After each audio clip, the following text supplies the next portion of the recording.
Olá, meus queridos amigos, tudo bom? Hoje no nosso devocional a gente vai falar sobre os passos para a salvação. O primeiro passo está lá em Atos, capítulo 3, verso 19. Vamos lá conferir? Atos 3,19 diz assim, ó: Arrependei-vos, pois, e convertei-vos, para serem cancelados os vossos pecados. Então a Bíblia fala que a gente precisa primeiro se arrepender. Na medida em que conhecemos a vontade de Deus, vem a convicção dos pecados e o arrependimento. Mas o que seria o arrependimento? Convicção somente do erro não basta. Arrepender é buscar deixar de fazer o erro. Tem uma coisa que eu gosto, é quando o pessoal fala assim, ó, que levanta às 5 horas da manhã, né? Que acorda às 5 horas. Acordar é uma coisa, levantar é outra.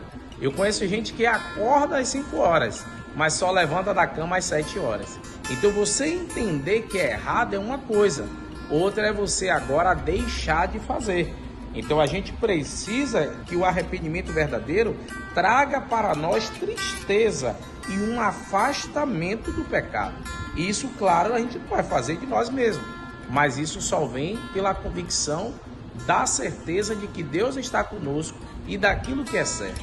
Por exemplo, um ladrão, ele só se arrepende quando ele para de roubar. Não adianta ele entender que roubar é errado e continuar roubando. O mentiroso, a gente só acredita que ele se arrependeu quando ele começa a falar a verdade. Conta-se até uma ilustração que diz que um dono de material de construção se converteu. E aí muitas pessoas falaram, rapaz, mas esse homem é tão ruim, será que ele se converteu de verdade? E um rapaz disse, eu tenho um teste para fazer se ele se converteu mesmo. E foi lá e comprou algumas madeiras com ele e foi e tirou a medida e disse, olha, pela primeira vez veio as medidas exatas. Esse homem verdadeiramente se arrependeu. Por quê? Porque ele corrigiu o erro. Então, o primeiro passo para a verdadeira conversão, para a salvação, é o arrependimento.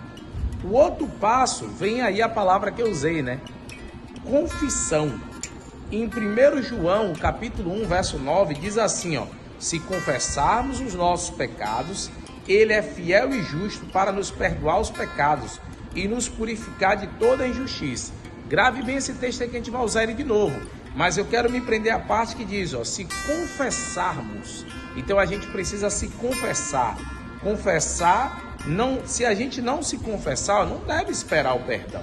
Então você vê a história alguns exemplos bíblicos, né? O filho pródigo, ele chegou para o pai e disse que, pai, pequei contra o céu e contra ti, não sou digno de ser chamado seu filho. Então ele confessou, ele assumiu o erro. O publicano, em Lucas 18:13, ele disse, ó Deus, tem misericórdia de mim, pecador. Eles assumiram o seu erro, confessaram que eram falhos pecadores e assim alcançaram a misericórdia de Deus. E aí o outro passo é o quê? Confiar no perdão de Deus. Vamos lá conferir o que é que diz Hebreus 8, verso 12. Hebreus 8:12 diz assim, ó, 8, verso 12. Pois para com as suas iniquidades usarei de misericórdia, e dos seus pecados jamais me lembrarei, diz o Senhor.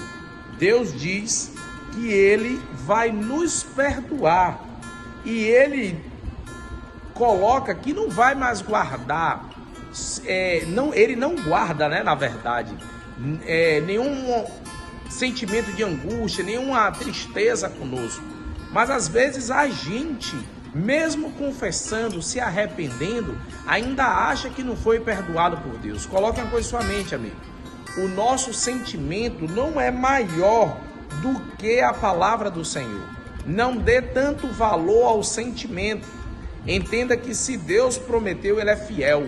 Ele nos perdoa a partir do momento que a gente se arrepende. Olha, por exemplo, em 1 João, capítulo 3, verso 20, ele diz, ó, pois se o vosso coração nos acusar, certamente Deus é maior do que o vosso coração e conhece todas as causas. Então não se prenda ao que você sente, ao seu coração. Deus é maior. Em 1 João 1,9, como a gente já falou, se a gente se confessar, Ele é fiel e justo para nos perdoar. A gente precisa então, queridos, aceitar a promessa de Deus de perdão. Mas a gente precisa dar os passos antes. Quais são os passos? Arrepender, confessar e o que? Aceitar o perdão de Deus. E aí depois o que? Aceitá-lo como Senhor e Salvador de nossa vida. E tomar a decisão de aceitá-lo e viver ao lado do Senhor. Eu gosto de João 3,16, que diz: porque Deus amou o mundo de tal maneira que deu seu Filho unigênito, para que todo aquele que nele crê não pereça, mas tenha a vida eterna. Então você precisa crer, amigos, aceitar o Senhor, mudar de vida. Porque ele disse: vinde a mim da maneira que estais. Mas ao chegar a Jesus, eu e você precisa mudar de vida, ser transformado pelo Senhor. Olha como diz aí na camisa: na presença de Deus. É na presença de Deus, amigos, que milagre acontece. É na presença de Deus que a minha vida e a sua vida pode ser transformada. Você crê nisso? Se você crê, ore comigo nesse momento. Querido Deus, ó Pai, transforma, Senhor, a nossa vida. Age de misericórdia para conosco, Senhor. Aceita o nosso peito de louvor. Ajude-nos, Senhor, a entender a nossa pecaminosidade e tomar a decisão de mudar de vida, de se arrepender e ser nova criatura para a Tua honra e glória. Então, Senhor, faz-nos novo, dá-nos nova vida, para que assim possamos falar do Teu amor com convicção. Entendemos que somos perdoados por esse Deus de amor, que quer escrever o nosso nome no livro da vida, nos libertar dos pecados e nos dar a vida eterna em Cristo Jesus. Obrigado por tudo, no nome de Cristo Jesus, te pedimos. Amém, Senhor. Que Deus te dê um ótimo dia, querido, na presença do Senhor, que Ele te abençoe e guarde, e não se esqueça de curtir, comentar e compartilhar essa mensagem. Um abraço, então, e se não é inscrito, se inscreva aí e acompanhe os outros vídeos que eu vou estar deixando aí, tá certo? Um abraço, queridos. Tchau, tchau.